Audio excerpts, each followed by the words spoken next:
लीजिए हम लोग, देख लीजिए। तो चलो अब हम लोग जानने वाले हैं थोड़ा सा पोटेंशियल। अरे हमारे डियर का स्टार यहाँ जान दो। देखिए चलो पहले हमें डैनियल सेल बताते हैं और कुछ पोटेंशियल का डेफिनेशन दिखाएंगे। हाँ अच्छा लगेगा तो लाइक सब्सक्राइब करना जी सर। देखिए तो पहले देखिए हम डैनियल सेल का पहले फोटो बनाते हैं। डैनियल सेल, हाँ तो डैनियल सेल देख लीजिए। अब ये जो डैनियल सेल है इसका देखना, बहुत बार तो हम इसका इमेज बना चुके हैं, हजारों बार करोड़ों बार। देखिए आप यह समझना है, चलो आज फिर से बनना है, ध्यान से समझना है। देखिए इस पूरा स्लाइड में सिर्फ पोटेंशियल पर ही बात करेंगे और तुम लोग का पोटेंशियल से रिलेटेड प्रॉब्लम को ऑलवेज हमेशा हमेशा के लिए डिलीट हो जाएगा, याद रखना है। देखिए ये आपका डैनियल से, अब चलो हम लोग एकदम पक चुके हैं।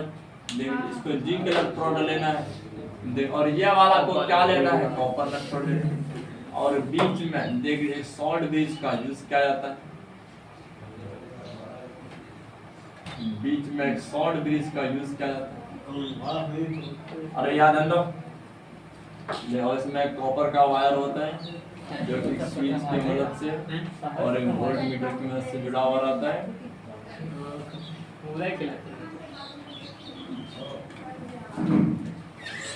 याद है लो, ये आपका जिंक का इलेक्ट्रोड रहता है या कॉपर का इलेक्ट्रोड रहता है। चप्पल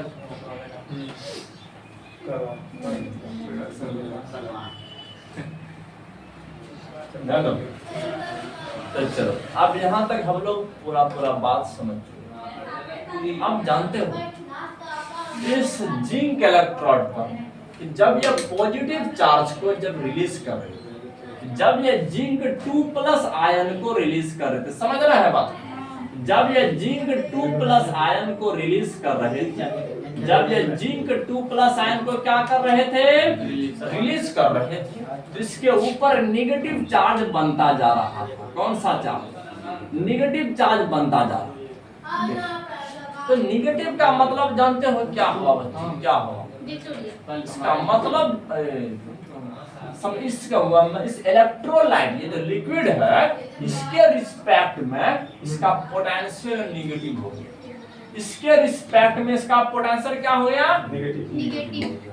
और इसके बाद कॉपर इलेक्ट्रोड जो है इसके रिस्पेक्ट में इसका जो पोटेंशियल हुआ वो क्या हो गया, पॉजिटिव। तो अब यहाँ याद रखना है, अब ये जो इलेक्ट्रोलाइट है, लिक्विड जो है, इसे हम लोग देखिए इलेक्ट्रोलाइट कहते हैं, क्योंकि इलेक्ट्रोलाइट जानते हो किसे कहते हो, ये आयन लोग जो होता है ना, सोडियम आयन, पोटेशियम आयन, इन लोगों को ही कहते हैं इलेक्ट्रोलाइट। हाँ याद रखना है, जैसे कोई भी सॉल्ट तुम यूज कर रहे हो तो अगर वो आयन बना रहा है इसी को बोलेंगे इलेक्ट्रोलाइट।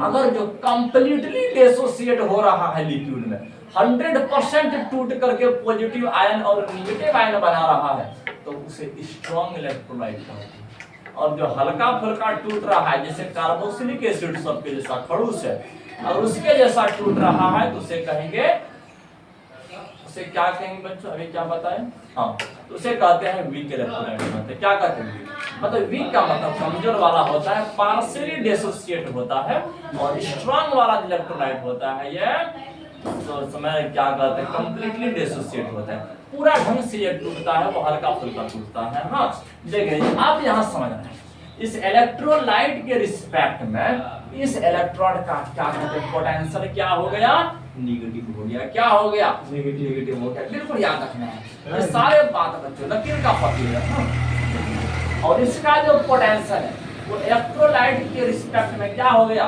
पॉजिटिव हो गया। पॉजिटिव कैसे हो गया जानते हो, इसके माथा पर बैठा था ये सब, कॉपर वाला आयन इसके माथा पर बैठा, तो पॉजिटिव नहीं होगा तो क्या होगा, देखिए पॉजिटिव चार्ज माथा पर आ रहा है तो पोटेंशियल बढ़ेगा ना, तो पोटेंशियल बढ़ेगा। अगर पॉजिटिव चार्ज भागता है तब पोटेंशियल घटता है, तब पोटेंशियल घटता है। अब समझना है, अब ये जो इलेक्ट्रोलाइट है समझ, और ये जो क्या कहते हैं इलेक्ट्रोड, कि इस इलेक्ट्रोलाइट और इलेक्ट्रोड के बीच में ये पॉजिटिव और निगेटिव का दरवाजा है, देखिए बीच का मोड़ है। तो ये जो बीच का इंटरफेस है, तो पोटेंशियल डिफरेंस जो है, पोटेंशियल में जो अंतर उत्पन्न हो रहा है किसके किसके बीच में, इस इलेक्ट्रोड और इलेक्ट्रोलाइट के बीच में जो विभवांतर उत्पन्न हो रहा है उसे इलेक्ट्रोड पोटेंशियल कहते हैं। क्या कहते हैं? उसे इलेक्ट्रोड पोटेंशियल कहते हैं। समझ में आ रहा है कि नहीं?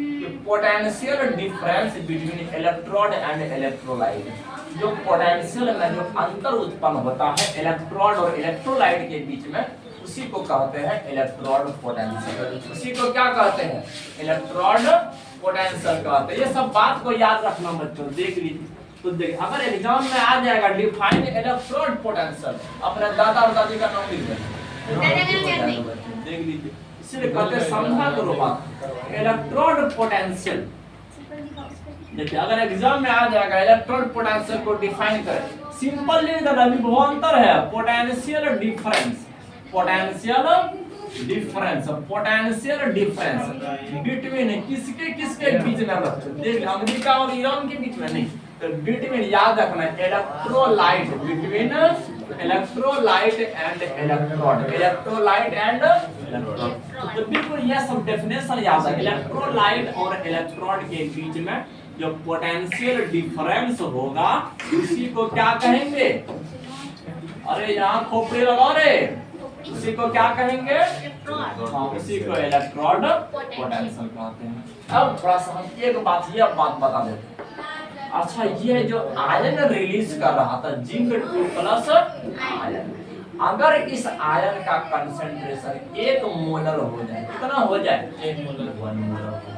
अगर इस आयन का कंसंट्रेशन जो बाहर निकला है और उसका कंसंट्रेशन यूनिटी हो जाए, 1 हो जाए, 1 मोलर हो जाए, तो याद रखना है बच्चों, इसी इलेक्ट्रोड पोटेंशियल का नाम बदल करके स्टैंडर्ड इलेक्ट्रोड पोटेंशियल हो जाता है। क्या हो जाता है? स्टैंडर्ड इलेक्ट्रोड पोटेंशियल हो जाता है। याद रखना है, देख लीजिए। अब थोड़ा सा हम यह बात बता देते हैं कि स्टैंडर्ड इलेक्ट्रोड पोटेंशियल किसे कहते हैं? स्टैंडर्ड इलेक्ट्रोड मतलब कि इलेक्ट्रोड पोटेंशियल ही है, लेकिन कंडीशन क्या बताए? इस आयन का कंसंट्रेशन 1 मोलर हो जाए, यूनिटी हो जाए, तो इसी इलेक्ट्रोड पोटेंशियल का नाम हो जाएगा स्टैंडर्ड इलेक्ट्रोड पोटेंशियल। हाँ, याद रखना है स्टैंडर्ड इलेक्ट्रोड पोटेंशियल। तो ये सब बात को याद रखना बच्चों, इसी का नाम हो जाएगा, याद रख लीजिए। हम लिख देते हैं कि if concentration of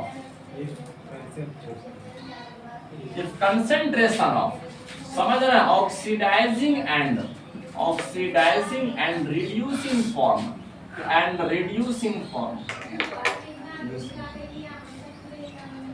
form species याद रखना है बच्चों, देख लीजिए यूनिटी समझना है। तो अगर ऑक्सीडाइजिंग फॉर्म, तो मतलब कि अगर यहाँ जो रिलीज हो रहा है अगर वो 1 मोलर रिलीज हो, कितना? 1 मोलर रिलीज हो, और यहाँ पर जो माथा पर जो बैठ रहा है अगर वो 1 मोलर ही बैठे, तो इसी इलेक्ट्रोड पोटेंशियल का नाम क्या हो जाएगा? स्टैंडर्ड। अरे इसके ऊपर बैठता है, अगर वो 1 मोलर ही बैठे, 1 मोलर ही कॉपर आयन इसके ऊपर में बैठे, और यहाँ पर जो रिलीज हो रहा है अगर वो 1 मोलर समझते हो मोलरिटी, तो 1 मोलर ही अगर आयन बाहर निकल रहा है, तो इसी इलेक्ट्रोड पोटेंशियल मतलब कि इस इलेक्ट्रोलाइट और इलेक्ट्रोड के बीच जो पोटेंशियल का डिफरेंस होगा, मतलब कि विभव में जो अंतर होगा, उसी को बोलेंगे हम लोग स्टैंडर्ड इलेक्ट्रोड पोटेंशियल। याद रखना है, देख लीजिए। देन इट इज कॉल्ड, तब इसे क्या कहते हैं? देख लीजिए, वही कहते हैं। Then it is called standard electrode potential. देख लीजिए, तब इसे कहते हैं स्टैंडर्ड इलेक्ट्रोड पोटेंशियल। देख लीजिए एकदम पोटेंशियल के बारे में। तो अब दूसरा बात बताते हैं, देख लीजिए। अब यह हो गया आपका निगेटिव इलेक्ट्रोड जिसे हम लोग एनोड कहते हैं, और यह वाला पॉजिटिव इलेक्ट्रोड हो गया जिसे कैथोड। कैथोड कहते हैं, और फिर रेड काहे लिखे इसमें? और रिडक्शन ऑक्सीडेशन रिडक्शन हाँ थोड़ा सा देखो रिडक्शन हो रहा है। अरे ऐसे पढ़े थे ना क्या करें 10वां क्लास का रेडॉक्स रिएक्शन है ना, रेडॉक्स रिएक्शन रिडक्शन और ऑक्सीडेशन से मिलकर बना है। हाँ अच्छा अब बता दे देखिए इस एनोड और कैथोड के बीच में जो पोटेंशियल डिफरेंस होगा किसके बीच में, एनोड और कैथोड के बीच में जो पोटेंशियल डिफरेंस होगा उसे बोलेंगे सेल पोटेंशियल। क्या बोलेंगे, सेल पोटेंशियल। याद रखना है उसे कहते हैं सेल पोटेंशियल, उसे कहते हैं सेल पोटेंशियल कहते हैं। ये बात याद रखना बच्चों, सेल पोटेंशियल का क्या बनना है कि पोटेंशियल डिफरेंस बिटवीन, याद रखना है कि पोटेंशियल डिफरेंस बिटवीन किसके किसके बीच में, बिटवीन याद रखना एनोड एंड कैथोड के बीच में जो पोटेंशियल डिफरेंस होगा उसे बोलेंगे सेल पोटेंशियल। क्या बोलेंगे, between anode and cathode, between anode और कैथोड के बीच में जो पोटेंशियल डिफरेंस होगा उसी को हम लोग क्या बोलेंगे, सेल पोटेंशियल। उसी को बोलेंगे सेल पोटेंशियल, उसी को बोलेंगे सेल पोटेंशियल। ये सब बात याद रखना बोलोगे। हाँ तो और एक बात और हमरा सुन लीजिए बच्चों, जिंदगी भर के लिए याद रहेगा। अगर इस वायर में कोई ऐसा रजिस्टर जोड़ दिए, अरे ये अटेंडेंस वाला रजिस्टर नहीं, ऐसा कोई क्या प्रतिरोधक है तो ऐसा रेजिस्टेंस जोड़ दिए इसका बाप मर जाएगा, करंट नहीं पास कर सकेगा। समझ रहा, इतना बड़ा रेजिस्टेंस जोड़ दिया कि करंट पास हो ही नहीं सकता। अगर कोई करंट अगर पास नहीं हो रहा है नरे, फिर इन दोनों इलेक्ट्रोड के बीच में जो पोटेंशियल का अंतर होगा उसे कहते हैं सेल इलेक्ट्रोमोटिव फोर्स। क्या कहते हैं, सेल इलेक्ट्रोमोटिव फोर्स। एकदम मोटिव तो सेल इलेक्ट्रोमोटिव फोर्स याद रखना बच्चों। देखिए अच्छा अब यह बात बताते हैं सेल इलेक्ट्रोमोटिव फोर्स, इसको हम ईएमएफ कहते हैं। पता है कि नहीं, फिजिक्स में भी बताया कि ईएमएफ कहते हैं। तो बिल्कुल इसी प्रकार से सेल इलेक्ट्रोमोटिव फोर्स याद रखना बच्चों, सेल इलेक्ट्रोमोटिव फोर्स। देख लीजिए तो समझना है बात को, इसको ईएमएफ भी कहते हैं। देख लीजिए इसको सेल का क्या कहते हैं, ईएमएफ कहते हैं। सेल का क्या कहते हैं, ईएमएफ कहते हैं। बिल्कुल याद रखना, एकदम लकीर का फर्क है। तो अब बता देते हैं if no current, देख लीजिए if no current passes from cathode to anode, समझना है अगर कैथोड से एनोड में कोई करंट नहीं आ रहा है, कोई करंट नहीं आ रहा है, तब जो पोटेंशियल डिफरेंस होगा इन दोनों कस्टमर के बीच में उस विभवांतर को क्या बोलेंगे, सेल इलेक्ट्रोमोटिव फोर्स कहते हैं। याद रखना है देन पोटेंशियल डिफरेंस, याद रखना है then potential difference between anode and cathode के बीच में जो पोटेंशियल डिफरेंस होगा, बिटवीन एनोड और कैथोड के बीच में जो पोटेंशियल डिफरेंस होगा उसी को कहते हैं सेल का ईएमएफ, उसी को कहते हैं सेल इलेक्ट्रोमोटिव फोर्स, उसी को कहते हैं सेल इलेक्ट्रोमोटिव फोर्स। तो ये सब बात को याद रखना बच्चों, देख ये सब बात को याद रखना। तो वैसे भी तो आज ये मुहर्रम का दिन था, इस समय हम लोग का 2-2 स्लाइड तैयार हो गई और बिल्कुल इस चीज़ को प्रैक्टिस करना है कि इवनिंग क्लास में हमारा क्या इवनिंग टाइम में क्लास ऑफ है। तो आज जो क्वेश्चन भेजेंगे उसका अच्छे ढंग से प्रैक्टिस करोगे और टेस्ट रोजाना देने का आदत डालो। हमेशा तुम लोग को समझाते हैं अभी ये टेस्ट रोजाना देने का आदत डालो। जितना भी हम रात में भी, अब तो बहुत इजी क्वेश्चन तुम लोग देखे होंगे ग्रुप है ना रे, हम पहला फर्स्ट चैप्टर से फिर से क्वेश्चन देना शुरू कर दिए। फर्स्ट चैप्टर जिसमें वही हमारा कूलम्स लॉ है, वही हमारा electric field due to multiple charge है कि नहीं।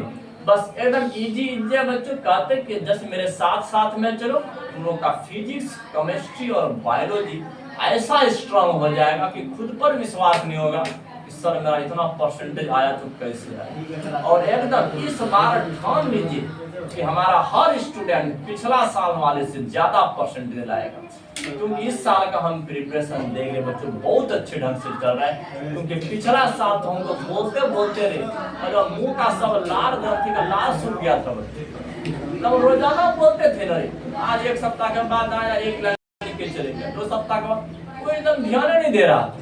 इस बार तो कम से कम तुम लोग टेस्ट भी तो दे रहे हो, है ना रे? बिल्कुल रोजाना टेस्ट देने का आदत डालिए। अभी 6 महीना टाइम है, जब तुम लोग हाँ जब तुम लोग का रिजल्ट तो रिजल्ट बहुत ज्यादा इम्प्रूव हो जाएगा। अगर तुम लोग हमारे वर्मा क्लास का रिजल्ट को तगड़ा से तगड़ा बना देते हो तो सोच लीजिए कि हमारे इस छोटा सा कोचिंग सेंटर का एक निशानी बन जाएगा कि हम लोग यहाँ पढ़ करके ऐसा परसेंटेज ला सकते हैं तो लोग के दिल में यह हड़ास खत्म हो जाएगा। बच्चों के भागलपुर, दिल्ली और पटना में कुछ रखा हुआ नहीं है और कुछ नहीं रखा हुआ है, इसलिए हमेशा याद रखना है कि जो स्टूडेंट स्टडी करता है अरे उसके लिए पटना और दिल्ली और अमेरिका नहीं चाहिए, उसके लिए घर चाहिए, घर वही काफी रहता है अच्छे रिजल्ट कि तुम लोग देख रहे हो बहुत सारे स्टूडेंट होते हैं कि घर में बैठा बैठा रहता है लेकिन ऐसा परसेंटेज लाता है ना, अगर माथा थोड़ा सा टेढ़ा हो जाए तो टोपी पीछे गिर जाए, इतना तगड़ा परसेंटेज लाता है। इसी तरह से बच्चों हमारा मैट्रिक और इंटर का 2 क्लास का प्रिपरेशन चलता है। बेस्ट रिजल्ट लाइए और रोजाना खुद पर डिपेंड रहिए, हमको टेस्ट देना है और हमसे क्वेश्चन डिमांड करो, हम भी टाइम निकाल कर तुम लोग को ग्रुप में हम क्वेश्चन भेज ही देते हैं। तो क्वेश्चन को लेकर के फिजिक्स, केमिस्ट्री, बायोलॉजी अगर याद नहीं होता छोटा ही याद करो, लेकिन रोजाना टेस्ट देने की आदत डालो, आपका रिजल्ट बेहतर होगा, आपका लाइफ करेगा, किसी और का कुछ नहीं होगा। ऑब्जेक्टिव से पूरा काम नहीं हो रहा है।